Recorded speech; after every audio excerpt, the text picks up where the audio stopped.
का कहानी अब आगे। 7 साल पहले। जगह एक अनजान सा जंगल, रात के समय। कहानी की शुरुआत में हम देखते हैं कि एक शख्स डरते घबराते हुए जंगल में दौड़ रहा था। वो इतना डर गया था जिससे उसके सांसें तेज हो रही थी, एक ऐसा डर का भाव जैसे उसने कोई भूत देख लिया हो।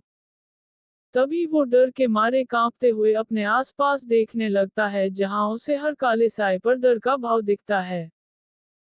वो ऐसे दौड़ते हुए कुछ याद करने लगता है, जहां उसे कुछ दृश्य याद आने लगते हैं, जैसे कि कुछ खतरनाक लोग उसके साथियों को मार रहे थे, जिसे देखकर वो शख्स चिल्लाते हुए कहता है, कुला आखिर में यहाँ आया ही क्यों था। ये कहकर वो शख्स चिल्लाते हुए जंगल के और भीतर चला जाता है, जहां उसके कानों में एक आवाज सुनाई देती है, भीम सरदार, वो सभी हमारी ओर आ रहे हैं। जिसे याद करके कुला दर्द के भाव से चिल्लाते हुए कहता है, कुला आखिर क्यों मैंने अपने साथियों को इस जंगल में लाया, आखिर क्यों मैंने अपने ही साथियों को उन मौत के सौदागरों के हाथों बलि चढ़ने दिया, आखिर क्यों।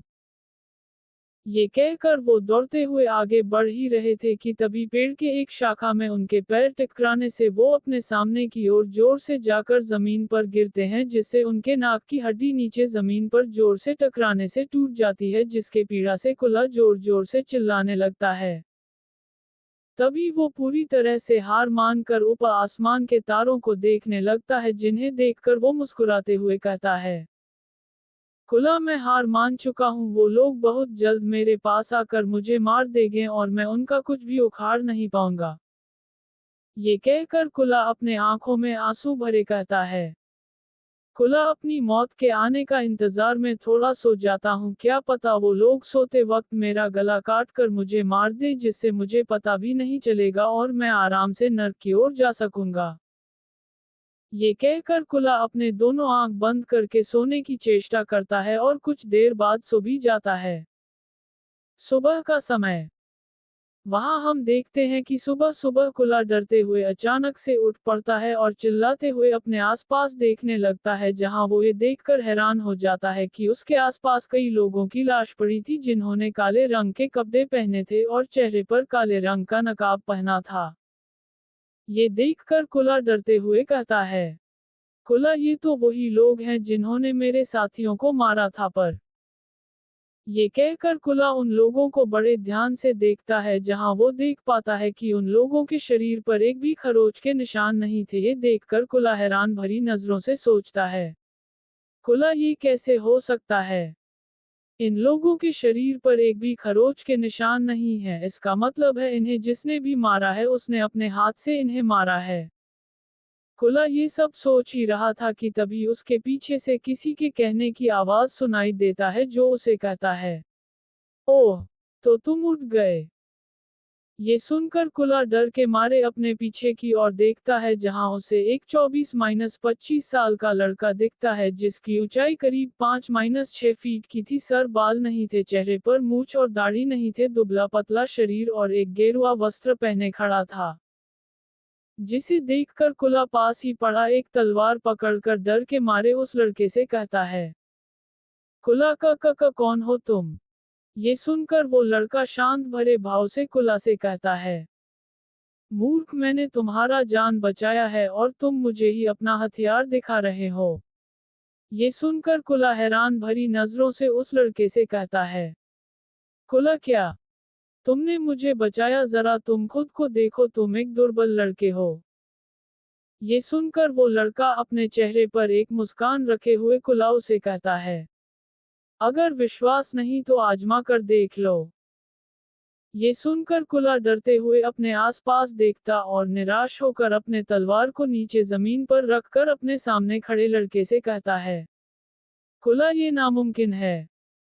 ये सब लोग शातिर हथियारे थे, जिन्हें मेरे भाई भोला ने मुझे मारने के लिए भेजा था। उसे मेरा कबीला चाहिए, जिसे वो अपना बनाना चाहता है, जिसके लिए उसने मुझे और मेरे लोगों को यहाँ इस जंगल में बुलाया था। पर मुझे क्या पता था कि वो हमारी बलि चढ़ाने हमें यहाँ बुलाएगा। ये कहकर कुला फूट फूट कर रोने लगता है, जिसे देखकर सामने खड़ा लड़का अपने चेहरे पर एक हल्की मुस्कान रखे कुला से कहता है, मेरे गुरु कहा करते थे कि हमेशा उसके तरफ से लड़ो जिसके हारने का पगड़ा भारी हो, पर देखा जाए तो तुम्हारा पगड़ा तो टूट चुका है। ये सुनकर कुला अपने आंसुओं को पोंछकर हैरान भरी नजरों से उस लड़के से कहता है, कुला क्या कहा तुमने? तुम्हारे गुरु ने तुम्हें ये सब सिखाया है? अगर ऐसा है तो तुम सच कह रहे हो कि तुमने ही इन लोगों को मारा है। अगर ऐसी बात है तो क्या तुम मुझे खुद से कुछ सिखा सकते हो? ये सुनकर वो लड़का हैरान भरी नजरों से कुला से कहता है, मतलब? ये सुनकर कुला डरते हुए उस लड़के से कहता है, कुला मतलब कि तुम मुझे तुम्हारे कुछ लड़ने की तकनीक सिखा दो, क्योंकि अगर मैं ऐसे अपने गांव लौट जाऊंगा तो मेरा भाई मुझे मार देगा। अब तो मेरे आदमी भी नहीं है जो मुझे पहले बचा रहे थे। ये सुनकर वो लड़का मन ही मन कुछ सोचकर कुला से कहता है, मेरे पीछे आओ। ये कहकर वो लड़का वहां से जाने लगता है कि तभी कुला खुश होकर उस लड़के से पूछता है, कुला तुम्हारा नाम क्या है? ये सुनकर वो लड़का बिना कुला की ओर देखे उससे कहता है, मेरे पिता ने मेरा एक नाम रखा था, पर वो नाम मुझे कुछ ज्यादा जमा नहीं। उन्होंने मेरा नाम रखा था नारायण, पर अब मेरा एक और नाम है जिसे मेरे गुरु ने मुझे दिया है। कुला पूछता है, कुला और वो क्या है? ये सुनकर वो लड़का एक गहरी सांस छोड़कर कुला से कहता है, वगीरा 07 अवतार the legend episode 202 Dhruva VS कुला। कहानी अब आगे। वर्तमान समय, जगह कुरुपुर गांव के पास वाला जंगल। शाम के समय। कहानी की शुरुआत में हम देखते हैं कि शाम का समय हो चुका था, जहां ध्रुवा और सरदार कुला दोनों एक दूसरे के आमने सामने खड़े थे। दोनों की आंखों को देखने पर पता चलता है कि दोनों पूरी तरह से तैयार थे आगे होने वाले लड़ाई के लिए। तभी ब्रह्मा ध्रुवा से कहता है, ब्रह्मा देखो, कृष्णा अभी भी समय है, मैं तुम्हारे बदले उससे लड़ूंगा और उसे हरा दूंगा। ये सुनकर ध्रुवा ब्रह्मा से कहता है, ध्रुवा नहीं ब्रह्मा जी, ये लड़ाई मेरा है और इस लड़ाई को मैं ही लड़ूंगा। ये कहकर ध्रुवा कुला की ओर अपने कदम बढ़ाता है, जिसे देखकर कुला ध्रुवा से कहता है, कुला कृष्णा, अपने पास पड़े तलवार को उठाओ। ये सुनकर ध्रुवा अपने दाएं तरफ देखता है, जहां एक बेहोश पड़े डाकू के पास एक तलवार था, जिसे देखकर वो झुककर उस तलवार को उठाता है। ध्रुवा की उस तलवार को पकड़ने के अंदाज को देखकर कुला मुस्कुराते हुए मन ही मन कहता है, कुला लगता है इसने कभी तलवार नहीं पकड़ा है। आज मुझे एक खिलौना मिल गया है जिसके साथ मैं अपना युद्ध का अभ्यास करूंगा। ये देखकर ब्रह्मा ध्रुवा से डरते हुए पूछता है, ब्रह्मा कृष्णा, क्या तुमने कभी तलवार चलाई है? ये सुनकर ध्रुवा अपने हाथ में पकड़े तलवार को देखते हुए कहता है, ध्रुवा नहीं। ये कहकर ध्रुवा कुला की ओर बढ़ने लगता है। जगह कुरुपुर में हो रहे नंदी प्रतियोगिता के पास। वहां हम देखते हैं कि अब भी नतीजा सामने नहीं आया था, प्रतियोगिता अब भी चल रहा है। उस मैदान के बाहर खड़े लोगों के बीच कुछ लोग जो अपने ऊपर शॉल ओढ़े हुए थे, उन सब में से एक शख्स अपने पास खड़े दूसरे शख्स से कहता है, चीता सरदार अब तक आए नहीं। अब तक उन्हें यहाँ आ जाना चाहिए था। ये सुनकर दूसरा शख्स उससे कहता है, दिन हाँ, आज से पहले कभी इतना देर नहीं हुआ। ये सुनकर चीता कहता है, चीता खीर जो भी हो सरदार, आए ना आए हमें उनके योजना के अनुसार काम करना होगा। ये सुनकर दिन उसे पूछता है, दिन तू क्या हमें अभी से शुरू कर देना चाहिए? चीता एक गहरी सांस छोड़कर उससे कहता है, चीता अभी नहीं, शुरू करने में अभी और समय है। जगह कुरुपुर गांव के पास वाला जंगल। वहां हम देखते हैं कि ध्रुवा को अपनी ओर बढ़ता देख कुला मुस्कुराते हुए मन ही मन कहता है, कुला मेरे लोगों को हरा कर इसे ये लग रहा होगा कोई मुझे भी हरा देगा, पर इसे ये नहीं पता कि मैं कौन हूं। मैंने इस सदी के सबसे ताकतवर व्यक्ति से विद्या सीखी है जिसे कोई नहीं हरा सकता। ये सोचकर कुला भी ध्रुवा की ओर बढ़ने लगता है। इसके बाद कुला अपने भारी आवाज में ध्रुवा से कहता है, कुला कृष्णा, तुम बहुत साहसी लड़के हो, तुमने मेरे प्रस्ताव को बड़े आसानी से मान लिया। ये सुनकर ध्रुवा शांत भरे भाव से कुला से कहता है, ध्रुवा, ये मैंने मेरे गांव वालों के लिए किया है। कुला ये सुनकर मुस्कुराते हुए ध्रुवा से कहता है। कुला, तो ठीक है, क्या तुम तैयार हो? ये सुनकर ध्रुवा अपने हाथ में पकड़े तलवार को बड़े जोर से पकड़कर कुला से कहता है। ध्रुवा, हाँ। ये सुनते ही कुला अपने दो तलवार पकड़े बिना कोई समय बिताए बिजली की गति से ध्रुवा के नजदीक आ जाता है, जिसे देखकर दूर खड़ा ब्रह्मा हैरान भरी नजरों से सोचने लगता है। ब्रह्मा, इतनी रफ्तार! ध्रुवा कुला को अपने नजदीक पाकर अंदर से अचानक से चौंक जाता है, जिसे देखकर कुला मुस्कुराते हुए ध्रुवा का गला काटने ही वाला होता है कि तभी ध्रुवा अपने फुर्ती से कुला से दूर चला जाता है, पर कुला भी कहाँ ध्रुवा को छोड़ने वाला था। वो भी अपनी फुर्ती से ध्रुवा के ऊपर अपने तलवार से वार करने लगता है, जिससे बचते हुए ध्रुवा अपने हाथ में पकड़े तलवार से कुला के वार को रोक देता है, जिससे उन तलवारों के टकराने की आवाज आसपास गूंज जाती है। ये देखकर कुला मुस्कुराते हुए भारी आवाज में ध्रुवा से कहता है। कुला कृष्णा, मानना पड़ेगा, तुमने मेरा पहला वार रोक दिया। ये सुनकर ध्रुवा हैरान भरी नजरों से मन ही मन कहता है। ध्रुवा, ये तो बहुत तेज है। अगर ये तलवार मेरे हाथ में नहीं होता तो मेरा मरना अभी तय था। इसके बाद ध्रुवा जोर लगाकर कुला को पीछे ढकेल देता है और खुद को संभालते हुए कुला की ओर तेजी से बढ़ने लगता है, पर कुला ये देखकर मुस्कुराते हुए अपने बाएं हाथ में पकड़े तलवार को ध्रुवा की ओर फेंक देता है, जिसे रोकने के लिए ध्रुवा अपने रफ्तार को कम कर देता है और उस तलवार को रोक देता है। इसी का फायदा उठाकर कुला तेजी से ध्रुवा की ओर आकर उसके ऊपर एक जोरदार वार करता है, जिसे रोकते हुए ध्रुवा अपने तलवार को आगे कर देता है, जिससे ध्रुवा की तलवार थोड़ी टूट जाती है। इसके बाद ध्रुवा और कुला तेजी से एक दूसरे से लड़ने लगते हैं, जहां कुल के हर वार से बचने के लिए ध्रुवा को अपनी पूरी ताकत लगानी पड़ती है। ये महसूस करने के बाद ध्रुवा मन ही मन कहता है। ध्रुवा, ये बहुत तेज है और ताकतवर भी, मुझे तलवार चलाना बिल्कुल नहीं आता, जिसके कारण मैं उसके हर वार को ठीक से नहीं रोक पा रहा। ये सोचने के बाद ध्रुवा घूमते हुए कुला के चेहरे पर एक लात मारता है, जिसके वजह से कुला घूमते हुए दूर जाकर गिरता है, जिसे देख ब्रह्मा खुश होकर कहता है। ब्रह्मा, ये हुई ना बात। इसके बाद ध्रुवा बिना कोई मुहूर्त छोड़े कुला की ओर बढ़कर उसके ऊपर वार करने वाला होता है कि तभी कुला अचानक से उठकर ध्रुवा के तलवार के ऊपर एक ऐसा जोरदार वार करता है, जिससे ध्रुवा का तलवार टूट जाता है और कुला का तलवार तेजी से जाकर ध्रुवा के सर को उसके धड़ से अलग कर देता है, जिससे ध्रुवा का सर जाकर ब्रह्मा के कदमों में जा गिरता है। 08 अवतार द लेजेंड एपिसोड 203 वगीरा का बदला। कहानी अब आगे। 6 साल पहले। जगह एक जंगल। कहानी की शुरुआत में हम देखते हैं कि वगीरा से लड़ाई की विद्या सीखकर कुला अब इन्हीं 1 साल में बहुत ज्यादा ताकतवर हो गया है। वो अब सभी हथियारों पर महारत हासिल करने में सक्षम हो चुका है। कुला वहां जंगल के जगह अपने हाथ में तलवार पकड़े अभ्यास कर रहा था, जहां पास में एक पत्थर पर बैठकर वगीरा, उम्र 30 साल, जिसके सिर के ऊपर अब बाल उग चुके थे, वो मन ही मन कुछ सोच रहा था, जिसे देखकर कुला उससे हैरान भरी नजरों से पूछता है। कुला, क्या हुआ गुरुदेव? आप इतने चिंतित में हैं? ये सुनकर वगीरा चिंतित भरे भाव से कुला से कहता है। वगीरा, ऐसी कोई बात नहीं है, बस मैं कुछ सोच रहा हूँ। ये सुनकर कुला अपने तलवार को पास ही के एक पत्थर के पास रखकर उनसे पूछता है।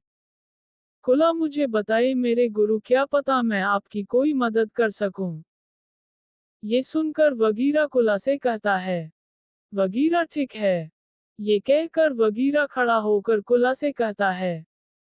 वगीरा, बात यह है कि मुझे किसी से बदला लेना था, पर मैं ये नहीं जान पा रहा था कि वो कौन है जिससे मुझे बदला लेना है, पर आज मुझे पता चल गया कि वो कौन है। ये सुनकर कुला हैरान भरी नजरों से उन्हें कहता है। कुला, वैसे आपको किस बात पर बदला लेना है उससे? ये सुनकर वगीरा कुला से कहता है। वगीरा, मेरे गुरु को मारने के अपराध में। ये सुनकर कुला अंदर से पूरी तरह से चौंक जाता है और डर के भाव से वगीरा से पूछता है। कुला, मतलब आपके गुरु को भी कोई मार सकता है? ये सुनकर वगीरा अपने अंदर के गुस्से को दबाकर कुला से कहता है। वगीरा, हाँ। मुझे उसे मारकर अपने गुरु के मृत्यु का प्रतिशोध लेना है। कुला पास आकर वगीरा से पूछता है, कुला तो क्या आपको पता चला वो कौन है? वगीरा एक गहरी सांस छोड़कर कुला से कहता है, वगीरा हाँ, उसके बारे में पता लगाने में मुझे 1.5 साल लग गए। कुला हैरान भरी नजरों से पूछता है, कुला तो वो है कौन? वगीरा कहता है, वगीरा जीतना मुझे इन्हीं 1.5 साल में पता है। वो महाकाल पर्वत के पास देवराज गुरुकुल का एक विद्यार्थी था। उसने 1.5 साल पहले देवराज गुरुकुल का महान योद्धा प्रतियोगिता जीता था। वो एक राजकुमार है। ये सुनकर कुला वगीरा से पूछता है, कुला वो कौन से राज्य का राजकुमार है? वगीरा कहता है, वगीरा एक राज्य का नहीं, एक साम्राज्य का है, चंद्रपुर साम्राज्य का। ये सुनकर कुला हैरान भरी नजरों से वगीरा की ओर देखने लगता है जैसे कि उसे कुछ पता हो। वगीरा कुला के चेहरे को देखकर शक भरी नजरों से पूछता है, वगीरा क्या हुआ कुला? मेरी ये बात सुनकर तुम इतने चिंतित में क्यों पड़ गए? ये सुनकर कुला वगीरा की ओर देखकर उससे कहता है, कुला अगर ऐसी बात है तो मेरे हिसाब से आपका उसको मरना थोड़ा मुश्किल है। ये सुनकर वगीरा हैरान भरी नजरों से कुला से कहता है, वगीरा पर क्यों? कुला कहता है, कुला क्या आपको पता नहीं कि चंद्रपुर में क्या हुआ है? 1.5 साल हो चुके हैं उस घटना को। ये सुन वगीरा कुला से कहता है, वगीरा क्या? कुला कहता है, कुला 1.5 साल पहले की बात है। चंद्रपुर साम्राज्य के ऊपर किसी बड़े राजा ने हमला कर दिया था। हमला इतना बड़ा था कि चंद्रपुर बस हारने ही वाला था कि तभी उस रणभूमि में किसी अनजान आदमी ने आकर पूरा पासा ही पलट दिया। जिस रणभूमि पर कुछ समय पहले दुश्मन राजा का दबदबा था, अचानक उस रणभूमि पर उस दुश्मन सेना के रक्त की नदियां बह गई। ये सुनकर वगीरा हैरान भरी नजरों से कुला से पूछता है, वगीरा आखिर हुआ क्या वहां पर? ये सुनकर कुला एक गहरी सांस छोड़कर वगीरा से कहता है, कुला चंद्रपुर साम्राज्य को बचाने के लिए एक अनजान योद्धा उस रणभूमि में आ गया था, जिसने अकेले दम पर उस रणभूमि का खेल ही बदल दिया। अकेले दम में उसने न कि अपने साम्राज्य को बचाया बल्कि सामने खड़े सभी शत्रु सेना को अकेले दम पर मौत के घाट उतार दिया। ये सुनकर वगीरा हैरान भरी नजरों से कुला से कहता है, वगीरा आखिर वो था कौन? कुला कहता है, कुला पता नहीं, वो एक काले साए की तरह था। उस दिन से चंद्रपुर साम्राज्य एक भी युद्ध नहीं हारा है। 1.5 साल हो गए हैं पर वो एक भी युद्ध नहीं हारे हैं। वो जो भी था उसने चंद्रपुर साम्राज्य का पूरा नक्शा ही बदल दिया। किसी को ये नहीं पता आखिर वो है कौन, इसीलिए लोगों ने उसका एक नाम रखा है, नाम है महाकाल। अगर आपको उस साम्राज्य के राजकुमार को मारना है तो आपको उससे पहले महाकाल को खत्म करना होगा, जो कि चंद्रपुर साम्राज्य का रक्षक है। ये सुनकर वगीरा हैरानी से कुछ सोचते हुए कुला से कहता है, वगीरा मुझे चंद्रपुर साम्राज्य के बारे में इतना पता नहीं है, पर जितना तुमने मुझे बताया है उससे कुछ बात मुझे खटक रही है। जैसे कि मेरे गुरु को मारने के बाद वो राजकुमार अपनी शिक्षा समाप्त करते हुए अपने साम्राज्य लौटता है, जहां उसी दिन उसके साम्राज्य में एक राजा का हमला होना और अचानक से एक अनजान योद्धा का आकर उस साम्राज्य को बचाना, जिसके बाद उस दिन से वो साम्राज्य एक भी युद्ध नहीं हारा है। ये कोई संयोग नहीं हो सकता। ये कहकर वगीरा हैरान भरी नजरों से कुला की ओर देखकर मुस्कुराते हुए कहता है, वगीरा कोई महाकाल नहीं है, ये उसी साम्राज्य का राजकुमार है जो रणभूमि पर महाकाल के वेश में अपने साम्राज्य को बचा रहा है। ये सुनकर कुला हैरानी से वगीरा की ओर देखकर कहता है, कुला आपने तो बड़े आराम से ये पता लगा लिया कि उस मुखौटे के पीछे कौन है। आप जितने ताकतवर हैं उससे कई ज्यादा बुद्धिमान हैं। ये सुनकर वगीरा मुस्कुराते हुए कुला से कहता है, वगीरा अब जब हमें पता चल ही गया है को वो कौन है तो हमें समय ना व्यतीत करे, उसके ऊपर हमला कर देना चाहिए। ये सुनकर कुला डरते हुए वगीरा के आगे आकर उसे कहता है, कुला अभी नहीं मेरे गुरुदेव, यकीनन आप एक अच्छे योद्धा हैं, पर योजना बनाने में आप थोड़े कच्चे हैं। वो एक राज्य का नहीं बल्कि एक साम्राज्य का राजकुमार है। वो कभी अकेला नहीं होगा, उसके चारों तरफ उनके सैनिक होंगे। अगर आपको उसे हराना है तो आपको एक अच्छी योजना और ताकतवर सेना चाहिए, जिसके लिए आपको कुछ वफादार साथी चाहिए होंगे। ये सुनकर वगीरा बात को समझते हुए कुला से कहता है, वगीरा, और ये सब होगा कैसे? कुला अपने चेहरे पर एक हल्की से मुस्कुराहट के साथ वगीरा से कहता है, कुला, एक बड़ी सी सेना के लिए आपको लोगों की और हथियारों की जरूरत पड़ेगी, जिसके लिए आपको धन चाहिए। ये सुनकर वगीरा थोड़ा नाराजगी जताते हुए कुला से कहता है, वगीरा, मैं इसके लिए किसी से भीख नहीं मांग सकता। ये सुनकर कुला उनसे कहता है, कुला, अरे नहीं गुरुदेव, आपको किसी से भीख नहीं मांगना पड़ेगा। आपके लिए मेरे पास एक सुझाव है, आप चाहें तो मैं आपको बता सकता हूँ। ये सुनकर वगीरा कुला की ओर देखकर उसे कहता है, वगीरा, कहो।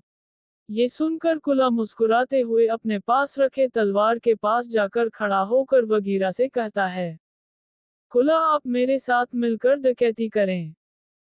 ये सुनकर वगीरा बिना कुछ सोचे तेजी से अपने पास रखे तलवार को घुमाते हुए कुला के गर्दन तक ले आता है, जिससे बचने के लिए कुला पहले से ही अपने गर्दन के आगे अपना तलवार रख देता है, जिससे वगीरा का तलवार उससे टकरा जाता है। जिसे देखकर वगीरा कुला से गुस्से भरी नजरों से कहता है, वगीरा, तुम्हारी ये हिम्मत कि तुमने मुझे कहा कि मैं एक डाकू बनूं। ये सुनकर कुला वगीरा के तलवार को रोकने के लिए जोर लगाकर वगीरा को ढकेलने की कोशिश करता है, जिस दौरान वो उससे कहता है, कुला गुरुदेव, आप मुझे गलत समझ रहे हैं। मेरा ये कहना का कोई भी मतलब नहीं था। डकैती करना कोई बुरी बात नहीं है। हम डकैती बस एक सीमा के दायरे पर करते हैं, न उससे ज्यादा और न उससे कम। बिना डकैती के आप अपने शत्रु से नहीं जीत सकते। ये सुनकर वगीरा बात को समझते हुए कुला के गर्दन के पास से अपना तलवार लेकर उससे कहता है, वगीरा, ठीक है, पर लोग कहाँ से आएंगे? ये सुनकर कुला राहत की सांस लेकर वगीरा से मुस्कुराते हुए कहता है, कुला, ये आप मुझ पर छोड़ दीजिए। ये सुनकर वगीरा वहां से जाने ही वाला होता है कि तभी वो कुला की ओर देखकर हैरान भरी नजरों से उससे पूछता है, वगीरा, ये तुमने कैसे किया? तुम्हें कैसे पता चला कि मैं तुम्हारे गर्दन के ऊपर वार करूंगा? क्योंकि मैंने देखा कि मेरा तलवार तुम्हारे गर्दन तक पहुंचने से पहले ही तुमने अपनी तलवार को अपने गर्दन के सामने रखा था। ये सुनकर कुला मुस्कुराते हुए वगीरा से कहता है, कुला, आपसे शिक्षा लेने के बाद मेरे अंदर की एक शक्ति जागृत हो गई है, और वो है अपने दुश्मन के चाल को पहले से समझ जाना और उसके विपरीत दाव चलाना। ये सुनकर वगीरा खुश होकर कुला से कहता है, वगीरा, मुझे खुशी है कि तुम एक अच्छे योद्धा बन चुके हो, पर ये चालाकी हमेशा काम नहीं आएगी। कभी कभी दुश्मन तुमसे 2 कदम आगे के बारे में सोचकर तुम पर वार कर सकता है। ये सुनकर कुला अपने तलवार को घुमाते हुए वगीरा से कहता है, कुला, ऐसा कभी नहीं होगा। मेरा दुश्मन कुछ सोचे उससे पहले मैं उसके सिर को उसके धड़ से अलग कर दूंगा। वर्तमान समय, जगह कुरुपुर गांव के पास वाला जंगल। शाम के समय वहां हम जान पाते हैं कि ध्रुवा का सिर का कटना और सिर जाकर ब्रह्मा के कदमों में जाकर गिरना, ये सब कुला के मन के अंदर चल रहा था। मतलब ये उस समय का दृश्य है जब ध्रुवा तेजा से जाकर कुला के ऊपर अपने तलवार से वार करता है कि तभी कुला मुस्कुराते हुए ध्रुवा के तलवार के ऊपर एक ऐसा जोरदार वार करता है जिससे ध्रुवा का तलवार टूट जाता है और कुला का तलवार ध्रुवा के गले तक पहुंच जाता है। ये देखकर दूर खड़ा ब्रह्मा पूरी तरह से डर जाता है कि तभी अचानक ध्रुवा के दोनों आंखें लाल रंग के हो जाते हैं और उसके कानों में एक आवाज गूंज जाती है, महाकाल। 09 अवतार द लेजेंड एपिसोड 204। कहानी अब आगे। जगह कुरुपुर गांव के पास वाला जंगल। समय शाम का समय। कहानी की शुरुआत में हम देखते हैं कि ध्रुवा के तलवार के टूटने के बाद अचानक ध्रुवा देखता है कि कुला का तलवार उसके गले के पास पहुंच गया है, जिस दौरान वो मन ही मन सोचता है, ध्रुवा, क्या इसने एक झटके में मेरी तलवार तोड़ दी और अब उसकी तलवार मेरे गले तक आ रहा है। क्या यही तक मेरा जीवन है? मैंने तो अब तक अनन्या जी से अपने मन की बात है भी नहीं कहा है। ये सोचते वक्त समय अचानक से रुक सा गया था। कुला का तलवार बस कुछ ही इंच दूर था ध्रुवा के गले से। वहां ब्रह्मा के माथे पर से पसीना धीरे से आंखों के पास से गुजर रहा था। उस समय ध्रुवा अंदर से पूरी तरह से टूट चुका था, मानो उसने बहुत कुछ खो दिया हो। पर अचानक ध्रुवा का शरीर सख्त होने लगता है और अचानक से उसके आंखों के सामने धीरे से अंधेरा छा जाता है। कुछ समय बाद अचानक ध्रुवा होश में आ जाता है, जहां वो खड़ा होकर डर के मारे पहले अपने गले को छूता है कि कहीं उसका गला कट तो नहीं गया। पर वो जब अपने आगे की ओर देखता है वो अंदर से पूरी तरह डर जाता है, क्योंकि उसके सामने कुला जमीन पर अधमरे हालत में पड़ा था। कुला की हालत बहुत खराब थी, जहां उसके चेहरे पर खून लगे थे और वो भी उसके ही खून थे। बायां आंख इतना फूल गया था कि वो अपना बायां आंख खोल भी नहीं पा रहा था। हाथ और पेट पर चोट के निशान लगे थे, जैसे कि किसी ने एक धार तलवार से या फिर छुरे से उसे ये चोट दिया हो। वो धीरे से उठते हुए ध्रुवा की ओर अपना दायां हाथ बढ़ाकर बड़े मुश्किल से कहता है। कुला दर्द भरे भाव से, तुम एक इंसान नहीं हो सकते, तुम एक राक्षस हो, एक निर्दयी राक्षस। ये कहते हुए कुला अपने मुंह से खून थूकते हुए ध्रुवा से कहता है। कुला दर्द भरे भाव से, एक टूटे हुए तलवार से तुमने मुझे हरा दिया है। ये कोई मामूली बात नहीं है। करीब 5 साल से मैं एक भी लड़ाई नहीं हारा था। तुमने जिस तरह मुझे हराया है उससे ये लड़ाई एक तरफा हो गया है। ये सुनकर ध्रुवा अपने दाएं हाथ को देखता है, जहां उसने अपने दाएं हथेली पर एक टूटे हुए तलवार के ऊपरी हिस्सा को पकड़ा था और हथेली को उस तलवार से बचाने के लिए एक कपड़ा बांधा हुआ था। ये देखकर ध्रुवा हैरान भरी नजरों से कुला की ओर देखता है, जहां कुला एक हल्की सी मुस्कुराहट के साथ एक आंख से देखते हुए ध्रुवा से कहता है। कुला खैर, तुमने तुमने मुझे हरा कर मुझे तुम्हारा दास बना दिया है। आज से मैं तुम्हारा दास हुआ। ये सुनकर ध्रुवा ब्रह्मा की ओर देखता है, जहां ब्रह्मा अपने आंखों में आंसू भरे गुस्से भरे भाव से ध्रुवा से कहता है। ब्रह्मा, कौन हो तुम? ये सुनकर ध्रुवा हैरान भरी नजरों से अपने दोनों खून से सने हुए हाथों को देखकर अंदर से पूरी तरह से डर जाता है और सोचने लगता है कि आखिर उसने पिछले कुछ समय में ऐसा क्या किया है जिसके लिए कुला उसके सामने इस हालत में पड़ा हुआ है। कुछ समय पहले दृश्य उस समय का होता है जहां ध्रुवा के आंख की पुतली लाल रंग के हो जाते हैं, जिसके बाद कुला का तलवार ध्रुवा के गले तक पहुंचता। ध्रुवा नीचे गिर रहे तलवार के ऊपर वाले भाग को पकड़कर तेजी से कुला के तलवार को रोक देता है, जिसे देखकर कुला और ब्रह्मा अचानक से चौंक जाते हैं कि तभी कुला हैरान भरी नजरों से सोचता है। कुला, ये क्या हुआ? कुला इसके बाद कुछ और सोच पाता कि तभी ध्रुवा बस एक हल्का सा धक्का दे देता है, जिससे कुला अपने तलवार के साथ कुछ दूर जाकर गिरने ही वाला होता है, पर खुद को संभालते हुए वो खड़ा रहता है। ये देखकर ब्रह्मा हैरान भरी नजरों से ध्रुवा की ओर देखकर सोचता है। ब्रह्मा, ध्रुवा ने ये कैसे किया? इतनी तेजी से उसने। तभी कुला ध्रुवा की ओर देखकर थोड़ा हैरान हो जाता है, जिसके बाद वो मन ही मन सोचता है। कुला, ये उसने कैसे किया? मैंने तो सोचा था कि मैं उसका सिर उसके धड़ से अलग कर दूंगा, पर उसने तो पूरा पाला ही पलट दिया। इसके बाद ध्रुवा अपने दाएं हाथ से उस छोटे से तलवार के टुकड़े को बाएं हाथ में पकड़कर पास के पड़े हुए एक डाकू के कपड़े को चीरते हुए अपने दाएं हथेली पे बांध देता है, क्योंकि तलवार के टुकड़े के कारण उसके हाथ में चोट आ गई थी। इसके बाद वो चाहे तो पास पड़े किसी भी तलवार को पकड़ सकता था, पर फिर भी वो उस तलवार के टुकड़े को उठाकर अपने दाएं हथेली से पकड़कर निडर होकर आगे बढ़ता है। ये देखकर कुला हैरान भरी नजरों से ध्रुवा की ओर देखकर सोचता है। कुला ये चाहता तो पास पड़े किसी भी तलवार को पकड़कर मेरे पास आ पाता, पर फिर भी वो उस तलवार के टुकड़े को उठाकर मेरी ओर आ रहा है। ये सोचते हुए कुला ध्रुवा से चिल्लाते हुए कहता है। कुला चिल्लाते हुए, मैं ऐसे बिना हथियार से तुझसे नहीं लड़ूंगा। ये मेरे सम्मान के विपरीत है। अगर लड़ना है तो हथियार के साथ मुझसे लड़। ये सुनकर ध्रुवा अपने पुराने तेवर के साथ कुला की ओर देखता है और कहता है।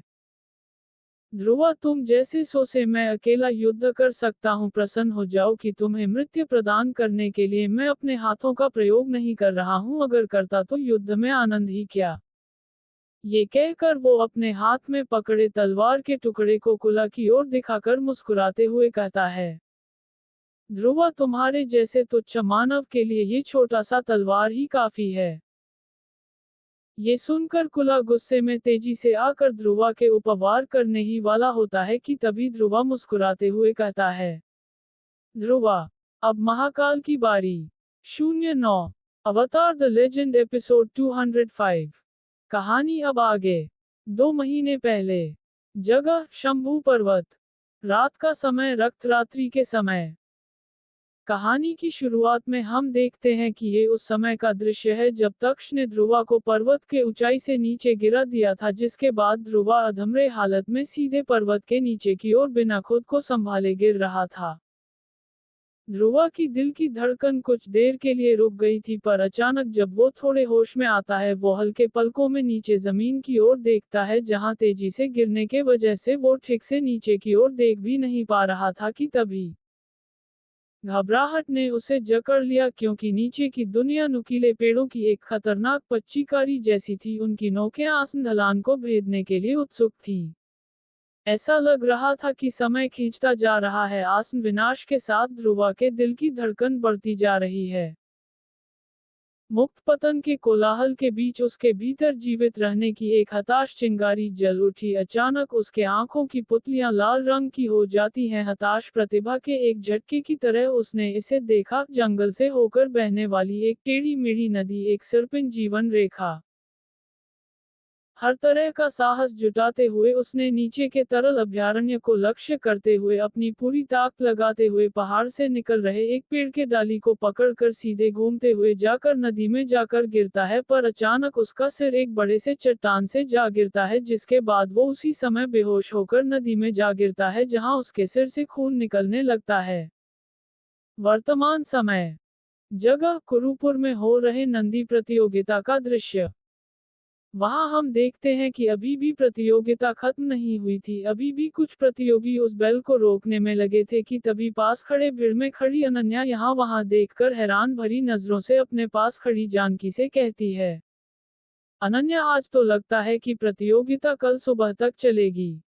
ये सुनकर जानकी अपने चेहरे पर एक हल्की सी मुस्कुराहट के साथ अनन्या से कहती है, जानकी वो क्यों ना हो, इस बार जिस बैल को कुरुपुर के गांव वाले लाए हैं, ये आज तक जितने भी बैल लाए हैं उन सबसे ज्यादा ताकतवर बैल है। लोग कहते हैं कि इसमें करीब 50 आदमियों का बल है। ये सुनकर अनन्या थोड़ी डरती हुई जानकी से कहती है, अनन्या इतने ताकतवर बैल को आखिर यहाँ लाए ही क्यों? ये सुनकर जानकी मुस्कुराती हुई अनन्या से कहती है, जानकी इसीलिए तो ये बल की प्रतियोगिता ना कि बैल की। ये सुनकर अनन्या अपने चारों तरफ घूमती हुई देखती है, जहां वो ध्रुवा को ना पाकर हैरान भरी नजरों से जानकी से कहती है, अनन्या जानकी दीदी, ये कृष्णा और ब्रह्मा कहाँ रह गए? वो दिख नहीं रहे।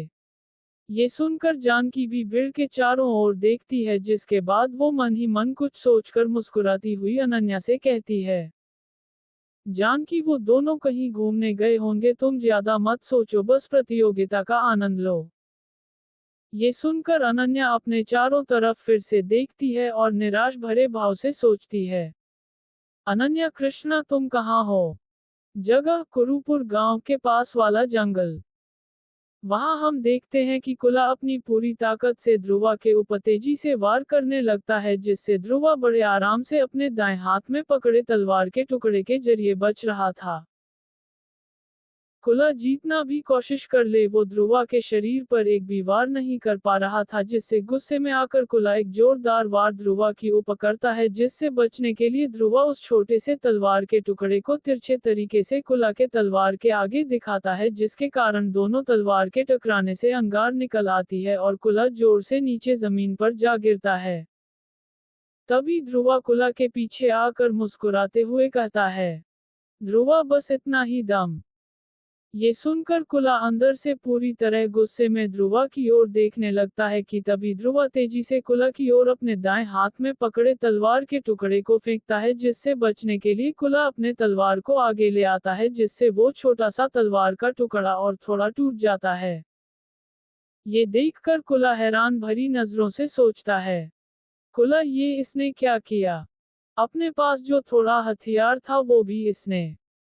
कुला आगे कुछ सोच पाता तभी ध्रुवा बिजली की गति से आकर कुला के पेट पर एक ऐसा जोरदार लात मारता है जिससे कुला के मुंह से अचानक कुछ थोड़े मात्रा में खून निकल आते हैं और वो सीधे जाकर एक बड़े से पेड़ पर जा टकराता है।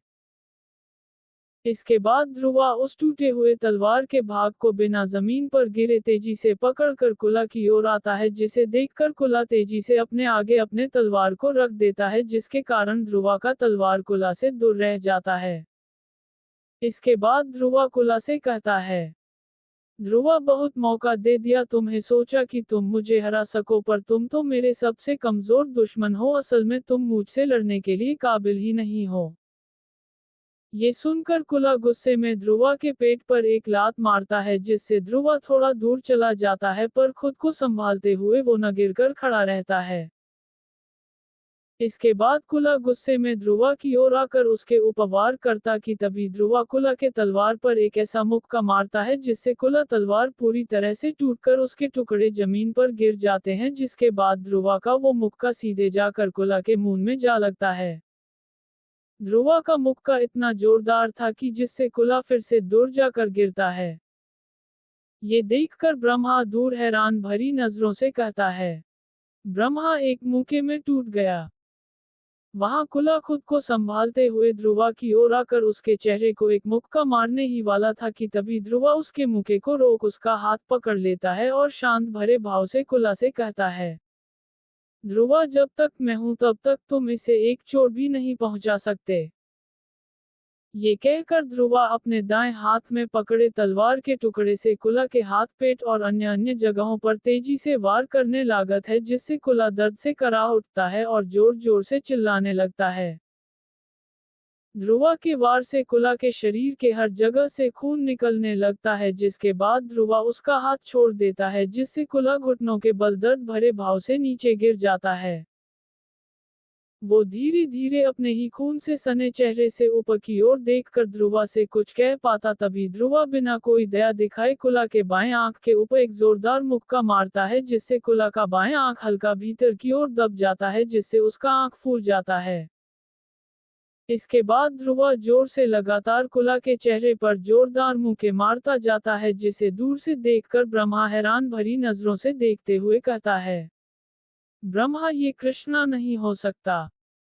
वहां हम देखते हैं कि हर तरफ सन्नाटा छा गया था और ध्रुवा के जोरदार वार से कुला के चेहरे पर से खून निकलकर नीचे जमीन पर आकार गिर रहा था, जैसे कि मानो वो ध्रुवा नहीं कोई और हो।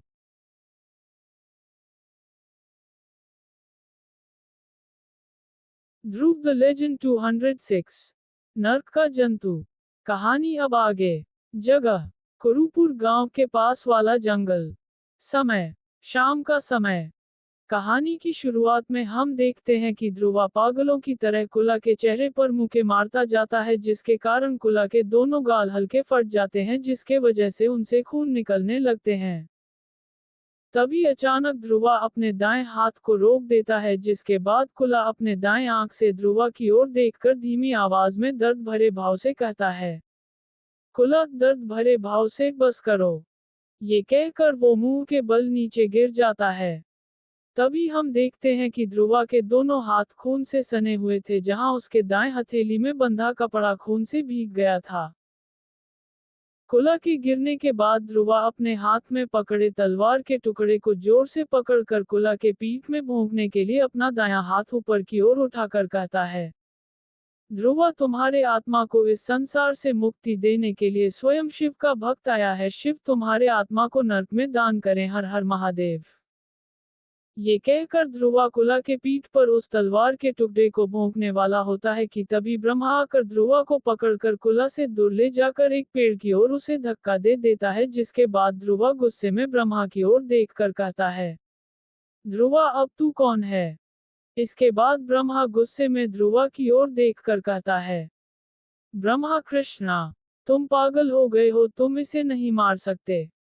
ये सुनकर ध्रुवा बड़े ध्यान से अपने लाल पुतली से ब्रह्मा की ओर देखकर अपने चेहरे पर एक हल्की सी मुस्कुराहट के साथ कहता है, ध्रुवा तुम इनकी तरह नहीं हो, तुम्हारे भीतर से सत्यता और मनुष्यता का तरंग मैं साफ साफ देख सकता हूँ। ये कहकर ध्रुवा एक असुर की तरह मुस्कुराते हुए ब्रह्मा से कहता है, ध्रुवा तुम इसे क्यों बचाना चाहते हो? ये सुन ब्रह्मा हैरान भरी नजरों से ध्रुवा की ओर देखकर उसे कहता है, ब्रह्मा कृष्णा देखो, मुझे इसे बचाना नहीं चाहता। बस मैं नहीं चाहता कि तुम्हारे हाथ इस पापी के खून से रंग जाएं। ये सुनकर ध्रुवा को अपने वो दृश्य याद आ जाते हैं जहां वो महाकाल बनकर हजारों सैनिकों से अकेला लड़ता था। ये याद करने के बाद ध्रुवा जोर जोर से हंसते हुए ब्रह्मा से कहता है, ध्रुवा क्या कहा तुमने? जोर जोर से हंसते हुए तुम ये क्या कह रहे हो? ब्रह्मा, मेरे ये 2 हाथ लाखों दुश्मनों के खून से सने हुए हैं। जिन लोगों ने मुझे समाप्त करने की चेष्टा किया था वो सब मिट्टी में मिल चुके हैं। उन सबको नरक तक पहुंचाना मेरा काम था। मैं एक ऐसा जंतु हूं जो अपने दुश्मनों को सरल पथ पर ले जाकर नरक तक पहुंचाता है। ये कहकर ध्रुवा अपने चेहरे पर एक डरवाने से मुस्कुराहट के साथ ब्रह्मा से कहता है, ध्रुवा मैं कोई मनुष्य नहीं हूँ ब्रह्मा, मैं एक अस्त्र हूँ जिसे इन जैसे लोगों को मृत्यु देने के लिए बनाया गया है। ये सुनकर ब्रह्मा हैरान भरी नजरों से ध्रुवा की ओर देखकर कहता है, ब्रह्मा ये तुम क्या बहकी बातें कर रहे हो कृष्णा? ये सुनकर ध्रुवा गुस्से में चिल्लाते हुए ब्रह्मा से कहता है, ध्रुवा मेरा नाम कृष्णा नहीं है। चिल्लाते हुए ये सुनकर ब्रह्मा अंदर से पूरी तरह से हिल जाता है, जिसके बाद ध्रुवा गुस्से में कहता है, ध्रुवा मैं कोई मामूली सा गांव वाला नहीं हूं, मैं एक रक्षक हूं, एक रक्षक जिसने किसी को वचन दिया है कि मैं उसकी रक्षा करूंगा। मैंने हजारों सेना को अकेले चीर दिया था, मैंने मेरे हजारों दुश्मनों का सिर काटा है, मेरा नाम है। ये कहकर ध्रुवा कुछ सोचते लगता है जहां अचानक से वो निराश भरे भाव से कहता है, ध्रुवा मेरा नाम क्या है? वर्तमान समय। ये सब याद आने के बाद ध्रुवा अंदर से पूरी तरह से डर जाता है कि तभी वो ब्रह्मा की ओर देख उसे कहता है, ध्रुवा मुझे ये सब नहीं पता, जो कुछ मैंने अब किया है ये मैंने नहीं किसी और ने किया है। ये सुनकर ब्रह्मा हैरान भरी नजरों से ध्रुवा की ओर देखकर कहता है, ब्रह्मा तुम कौन हो? ये सुनकर ध्रुवा डर के भाव से ब्रह्मा से कहता है, ध्रुवा मैं कौन हूँ? पागल हो गए हैं क्या आप? ब्रह्मा जी मेरा नाम कृष्णा है। ये सुनकर ब्रह्मा गुस्से में ध्रुवा से कहता है, ब्रह्मा नहीं, तुम कृष्णा नहीं हो। ये सुनकर ध्रुवा ब्रह्मा से कुछ कह पाता तभी ध्रुवा के पीछे से चारु एक तलवार पकड़कर ध्रुवा के पीठ पर भोंकने वाला होता है कि तभी ब्रह्मा चिल्लाते हुए ध्रुवा से कहते हैं, ब्रह्मा कृष्णा तुम्हारे पीछे। ये सुनकर ध्रुवा अचानक से घूमते हुए चारु के तलवार को अपने हाथ में पकड़े तलवार के टुकड़े से रोककर चारु को नीचे जमीन पर पटक देता है। ये होने के बाद नीचे गिरा हुआ चारु डरते हुए ध्रुवा से कहता है, चारु तू आज मेरे हाथों से नहीं बच सकता। लड़के तू हमेशा मेरे रास्ते में आ जाता है, आखिर कब तक मैं तुझसे डर कर रहूंगा? आज तू मेरे हाथों मरेगा। ये कहकर चारु उठने वाला होता है कि तभी ध्रुवा उसके छाती पर अपना पैर रखकर हैरान भरी नजरों से उसे पूछता है, ध्रुवा ये तुम क्या कह रहे हो? मैं कब तुम्हारे रास्ते में आता हूं? मैं तो तुम्हें जानता भी नहीं। ये सुनकर चारु गुस्से से उठने की कोशिश करता है पर ध्रुवा के पैर के दबाव से वो चाहकर भी उठ नहीं पाता। इसी गुस्से में वो कहता है, चारु तू वही है जो हर बार सुरंग राज्य की राजकुमारी की रक्षा करता था, तू वही है जिसने हर बार हमारे डाकुओं को मारा है। तुझसे जितनी बार हमारी लड़ाई हुई है उतनी बार हम तुझसे हारे हैं। ये सुनकर ध्रुवा मन ही मन कुछ सोच पाता तभी अचानक गांव से एक जबरदस्त विस्फोट की आवाज सुनाई देती है, जिसे सुन और देखकर ध्रुवा और ब्रह्मा डर के भाव से गांव की ओर देखने लगते हैं। 14 ध्रुव द लेजेंड 207 बैल का हमला। कहानी अब आगे। शाम का समय। जगह कुरुपुर गांव में हो रहे प्रतियोगिता के पास। कहानी की शुरुआत में हम देखते हैं कि नंदी प्रतियोगिता के समय भीड़ में खड़े लोगों में से एक डाकू जिसने अपने ऊपर चादर ओढ़ रखा था वो यहाँ वहां देखकर अपने पास खड़े डाकू से घबराते हुए कहता है, चिता समय आ गया है, जैसा सरदार ने कहा था हमें वैसा ही करना होगा। ये सुनकर पास खड़ा दूसरा डाकू चादर ओढ़े हैरान भरी नजरों से उसे पूछता है, दिन क्या बिना सरदार के हम ये कर पाएंगे? ये सुनकर चिता जोश के साथ उससे कहता है, चिता हाँ, सरदार ने हमें यही कहा था कि वो आए या ना आए हमें धमाका करना ही होगा। ये सुनकर दिन अपना सिर हिलाकर उसके बातों को समर्थन करता है। इसके बाद चिता दूसरी ओर खड़े अपने साथी डाकुओं की ओर इशारा करता है, जिसे देख बाकी डाकू एक दूसरे की ओर देख हाँ का इशारा देते हैं। भीड़ के ऊपर से देखें तो उस जगह करीब 6 डाकू थे जो कि एक दूसरे की ओर देखने के बाद अचानक से वो सभी अपने थैले में से एक एक बम निकालकर उसमें पास रखे मशाल के आग में लगाकर लोगों की भीड़ की ओर फेंकने लगते हैं, जिससे वहां जोरदार धमाका होता है, जिससे लोग अचानक डर के मारे यहाँ वहां दौड़ते हुए भागने लगते हैं। जहां कुछ समय पहले लोग नंदी प्रतियोगिता का आनंद ले रहे थे, जहां मेले की जीवंत छटा के बीच हवा में खुशियां गूंज रही थी, हंसी मजाक और संगीत आपस में गुंथे हुए थे, जीवंत सड़कों पर रंग बिरंगे आभूषणों से सजे दुकान उत्सव का बहुरूप प्रदर्शक बना रहे थे। इस सांप्रदायिक उत्सव के बीच वातावरण जीवन से स्पंदित हो गया। अचानक शांति भंग हो गई। एक बहरा कर देने वाला विस्फोट हुआ जिसकी तरंग हवा में गूंज उठी। धुआं फैल गया, भीड़ में जंगल की आग की तरह दहशत फैल गई, क्योंकि लोग जो कुछ क्षण पहले मौजमस्ती में डूबे हुए थे अब शरण की तलाश में उन्मत्त व्यक्ति बन गए। मेले का मैदान डर की अराजक भूल भुलैया में तब्दील हो गया। चीखें हवा में फैल गईं, अराजकता की असंगति के साथ घुल मिल गईं। एक समय का खुशनुमा माहौल हताशा के दृश्य में बदल गया और अनदेखे खतरे से भाग गए। बम की भयानक गूंज से गांव में सन्नाटा छा गया और तबाही मच गई। वहां दूर से ये विस्फोट सुनकर ध्रुवा अपने पैर को चारू के सीने पर से हटाकर ब्रह्मा की ओर देखकर डरते हुए उसे कहता है, ध्रुवा ब्रह्मा जी, हमें गांव की ओर जाना होगा, लगता है गांव के अंदर डाकुओं ने हमला कर दिया है। ये सुनकर ब्रह्मा अंदर से डरते हुए कहता है, ब्रह्मा जानकी। तभी ध्रुवा चिल्लाते हुए ब्रह्मा से कहता है, ध्रुवा सोचने का समय नहीं है ब्रह्मा जी, जल्दी चलिए। ये कहकर ध्रुवा जब अपने आगे की ओर देखता है वो हैरान हो जाता है, क्योंकि चारू वहां से डरते हुए जंगल की ओर जा चुका था। ये देखकर ध्रुवा गुस्से में चारू की ओर देखकर मन ही मन कहता है, ध्रुवा पागल इंसान अजीब अजीब बातें करते हुए भाग गया। ये कहकर वो ब्रह्मा की तरफ देखता है, जहां वो देख पाता है कि ब्रह्मा वहां से गांव की ओर जा चुका था। ये देखकर वो वहां से गांव की ओर तेजी से जाने लगता है। वहां गांव में हड़कंप मच चुका था, सभी डाकू बम के धमाके से लोगों को भागने में विवश कर देते हैं। तभी चिता अपने आसपास देखकर डरते हुए अपने पास खड़े साथियों से कहता है, चिता, सरदार अब तक आए नहीं। ये सुनकर पास खड़ा डाकू गुस्से में चिता नाम के डाकू से कहता है, दिन मैंने कहा था तुझे, तू जल्दबाजी में ये सब कर रहा है, अब सरदार हमें नहीं छोड़ेंगे।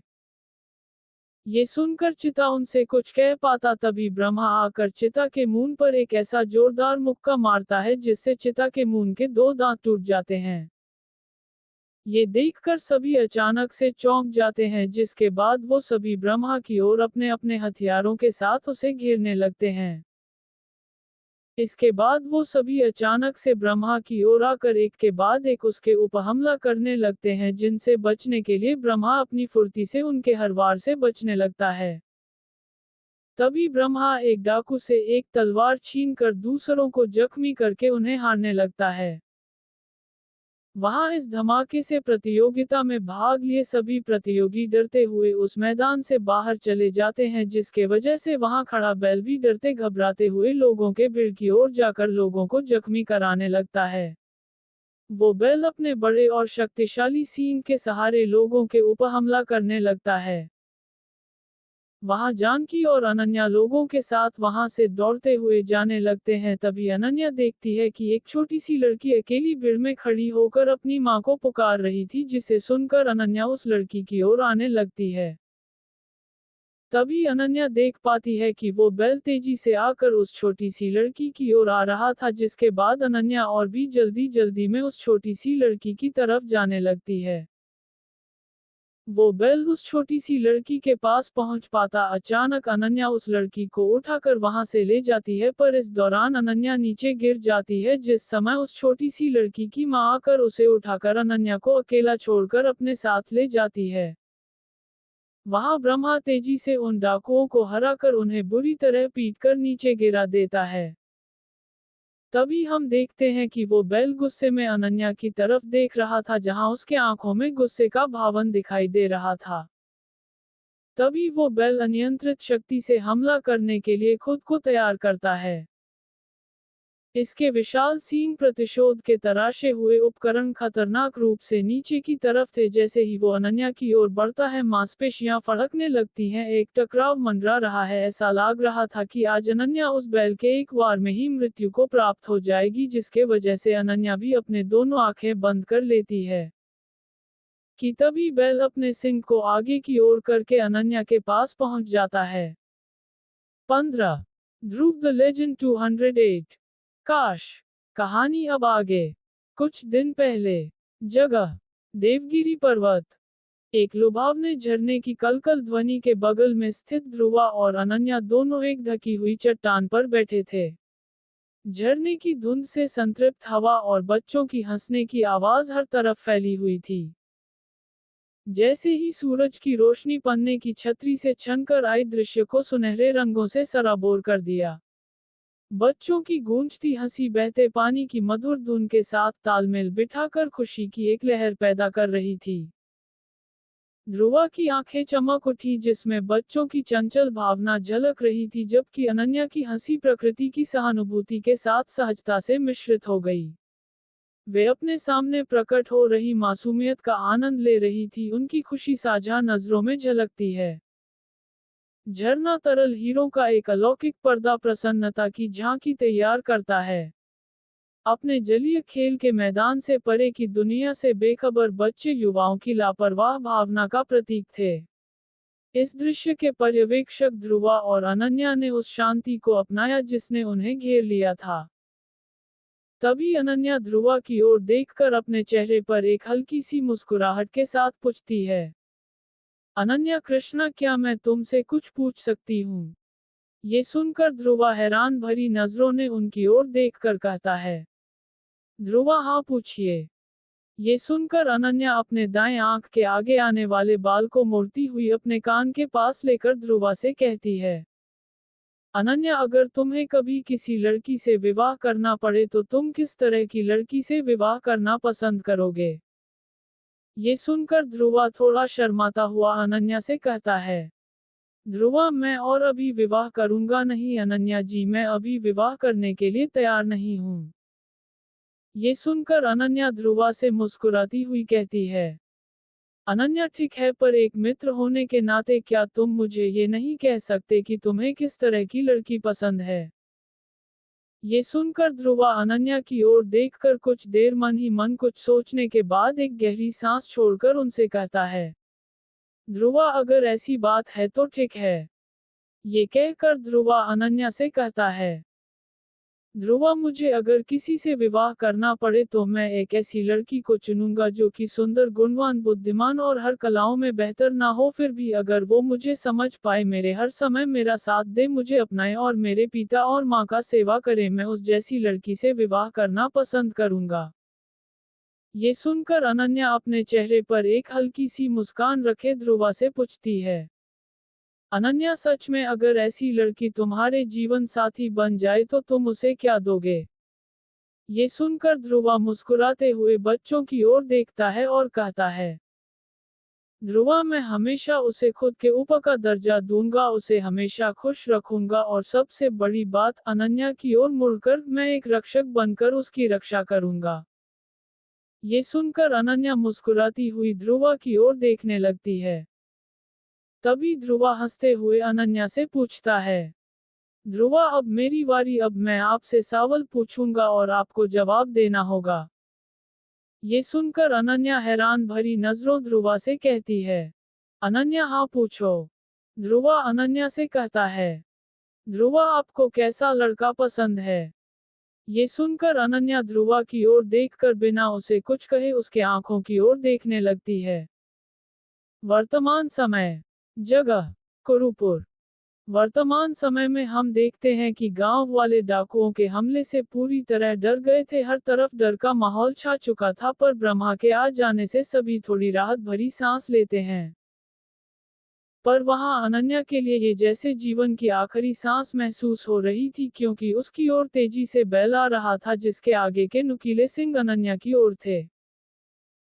तभी अनन्या के आंखों के सामने ध्रुवा का चेहरा आ जाता है, जिसके कारण अनन्या के मन में अतीत के कुछ दृश्य आ जाते हैं, जिससे आसपास का समय अचानक से थोड़ा धीमा हो जाता है। चाहे वो गांव वालों का यहाँ वहां भागना हो, या फिर ब्रह्मा का अनन्या को बचाने के लिए उसकी ओर भागना, या फिर जानकी का चिल्लाते हुए अनन्या को उस जगह से हटाना।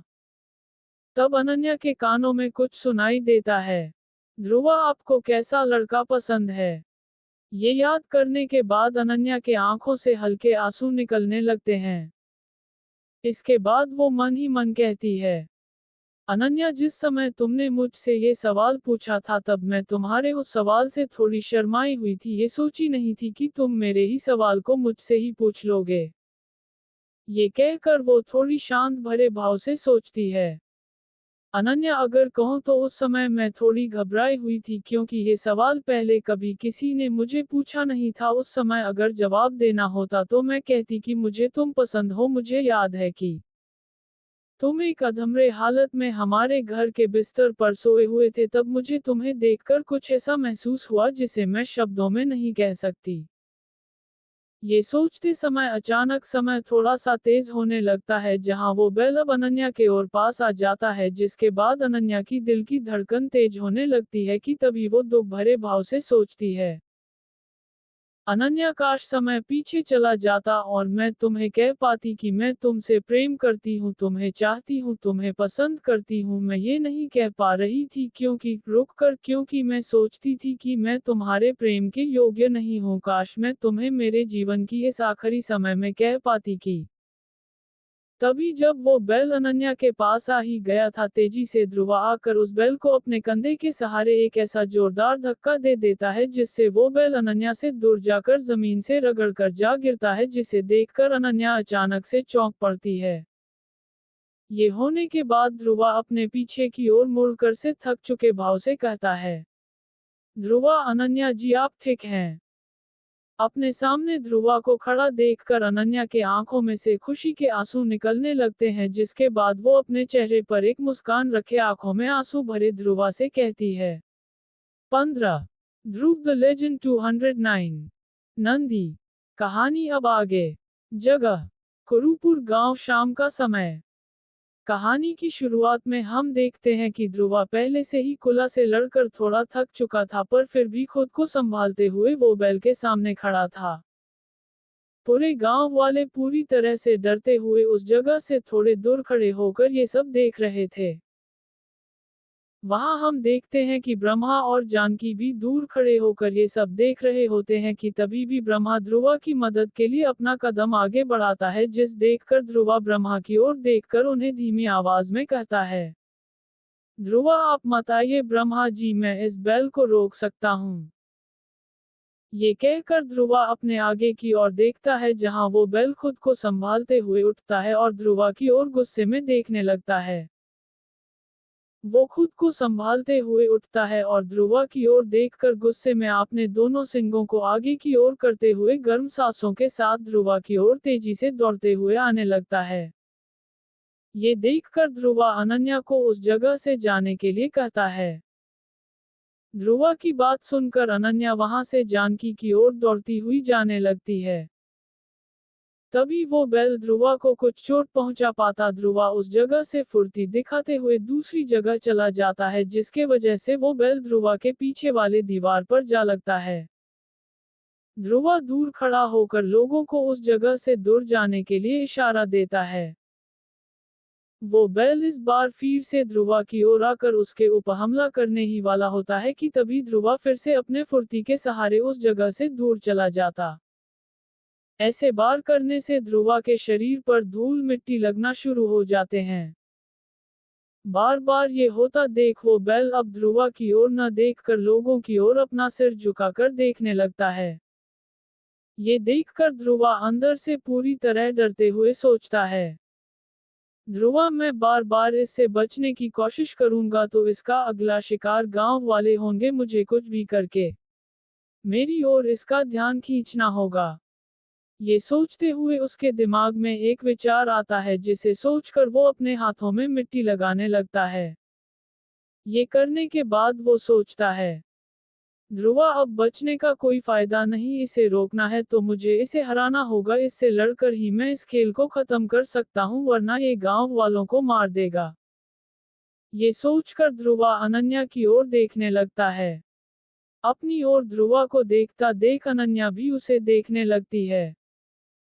तभी ध्रुवा उस बैल की ओर देखकर अपने कदम उसकी ओर बढ़ाते हुए कहता है, ध्रुवा अब जो होगा देखा जाएगा, इसे रोकना है तो मुझे इसे हराना होगा।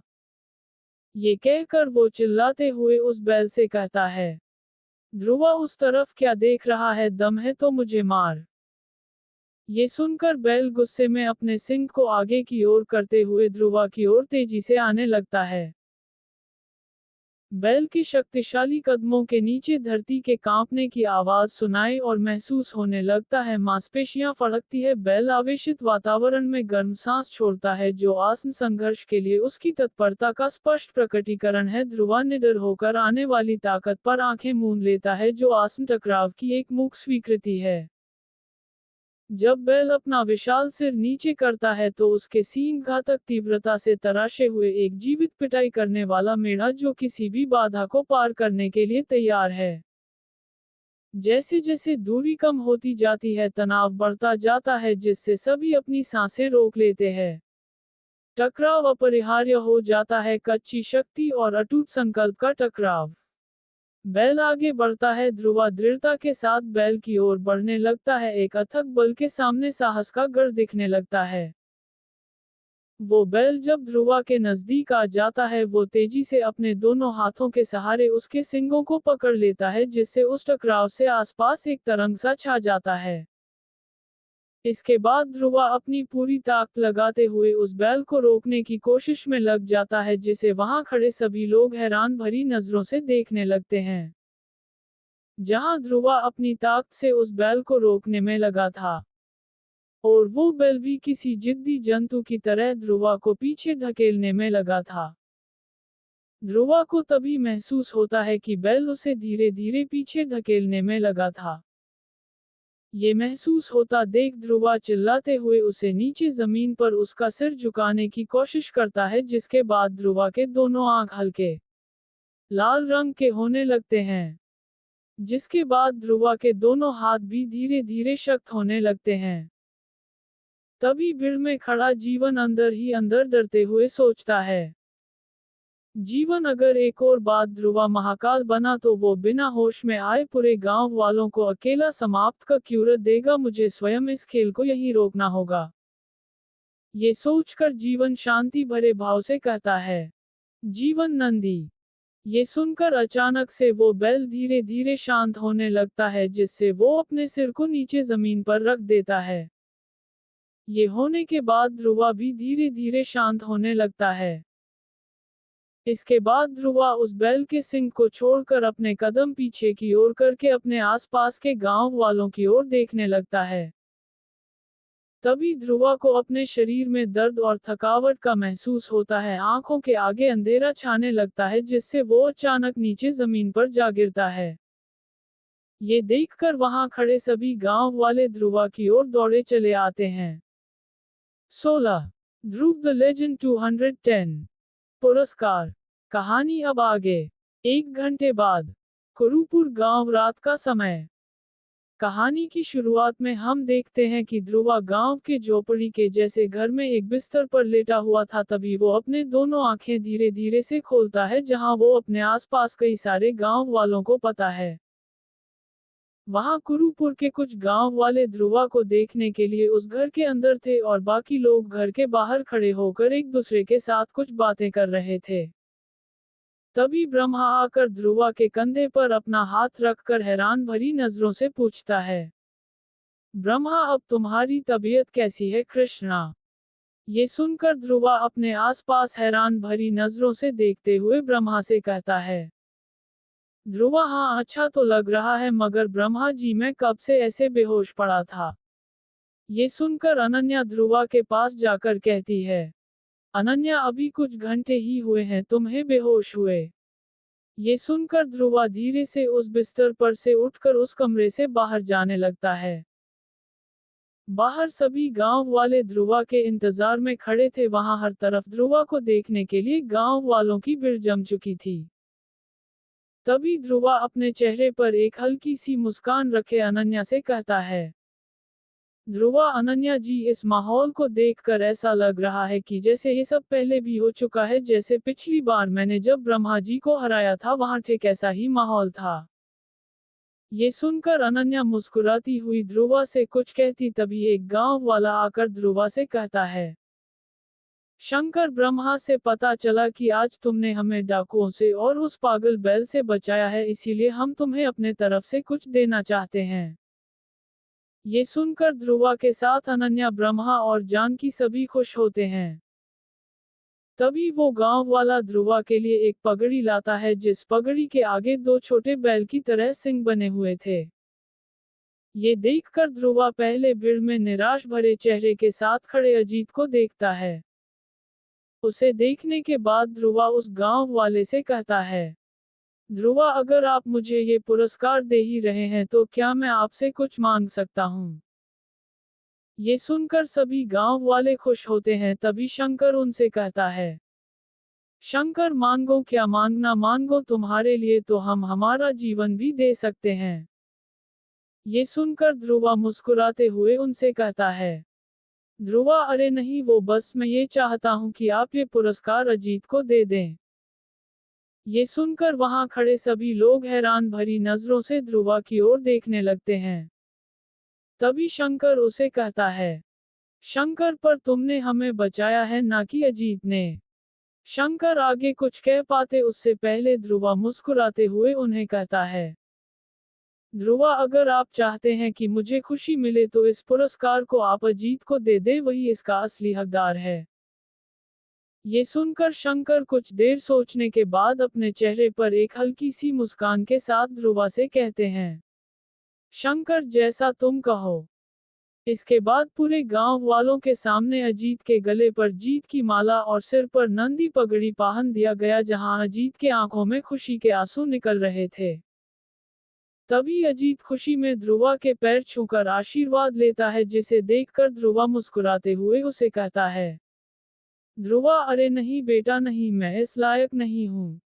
ये सुन पास खड़े शंकर मुस्कुराते हुए ध्रुवा के कंधे पर हाथ रखकर कहते हैं, शंकर कृष्णा हमने अपने जीवन में कई लोग देखे हैं जो कि इस नंदी प्रतियोगिता में जीतकर इस गांव का राजा बनते हैं, पर आज तुमने इस पुरस्कार को अजीत को देकर ये सिद्ध कर दिया कि तुम एक अच्छे मनुष्य के साथ एक सच्चे योद्धा भी हो।